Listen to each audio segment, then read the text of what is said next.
বিজেপির পথসভায় তৃণমূল কংগ্রেসের বিরুদ্ধে বিস্ফোরক মন্তব্য সুভাষ সরকারের।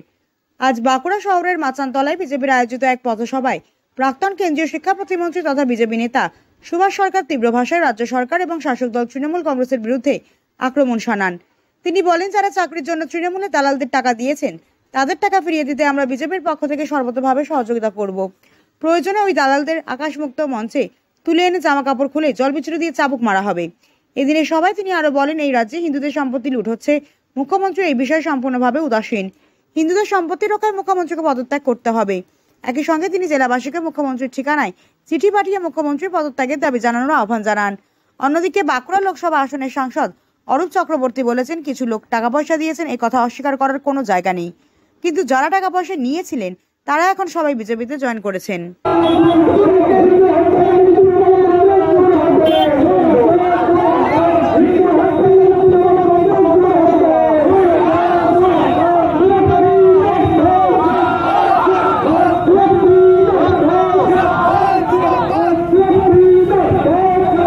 তৃণমূলের দালালদের টাকা দিয়েছেন, তারাও চুপি চুপি আমাদের সঙ্গে দেখা করুন।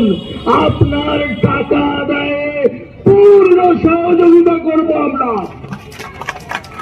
দরকার হলে সেই সব তৃণমূলের দালালদের এই আকাশ মুক্ত মঞ্চে দাঁড় করিয়ে জামা কাপড় খুলে জল বিছুতি দিয়ে চাবুক লাগানো হবে। হিন্দুদের সম্পত্তি লুট হওয়া, হিন্দুদের ঘর ছেড়ে নিজের বাসস্থান ছেড়ে অন্য জেলায় অন্য রাজ্যে চলে যাওয়ার জন্য আপনার পদত্যাগ আমরা সমস্ত হিন্দুরা দাবি করছি। ঠিকানা লিখে দিন, মমতা বন্দ্যোপাধ্যায় মুখ্যমন্ত্রী, কালীঘাট, আর পিনকোড হচ্ছে 7,26,000। একদম এই জন্য বলেছি যে টাকা নিয়ে একটা অন্যায় করেছে। আবার শুধু তাই নয়, এতদিন ধরে তারা চাকরি করে যে মাইনেটা পেয়েছে সেই মাইনেটাও ফেরত দিতে হবে। এইরকম একটা ভয়ঙ্কর পরিস্থিতির মধ্যে পড়ার যে কারণ, সেই কারণ হচ্ছে সেই দালালগুলো। তাদের এই নিদান হওয়া উচিত, যাতে ভবিষ্যতে আর কেউ এই ধরনের অন্যায় করার সাহস না পায়। আমরা গিয়ে তাদেরকে ধরে নিয়ে সেখানে আকাশ মুক্ত মঞ্চে অবশ্যই নিশ্চয়ই হতে পারে। আপনারা বলবেন হয়তো আইন হাতে নেওয়া, মানুষ জনগণ নেবে, জনগণ নেবে।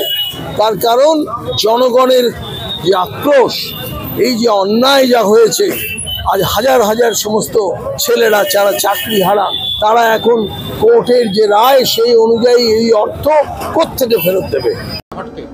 বলছি, যারা টাকা নিয়েছে চাকরি দেওয়ার জন্য, তারা চাইছে টাকা ফেরত দিতে, কি বলবেন? সেরকম কোনো অভিযোগ এখনো পর্যন্ত নেই। আর আমাদের কাছে যা খবর আছে, কিছু লোক টাকা পয়সা নিয়েছে, এটা একবারে মিথ্যা নয়। যারা নিয়েছে তারা কিন্তু এখন সব বিজেপি নেতা, তৃণমূল ছেড়ে চলে গেছে। তাদের কাছে আদায়টা করতে বলুন।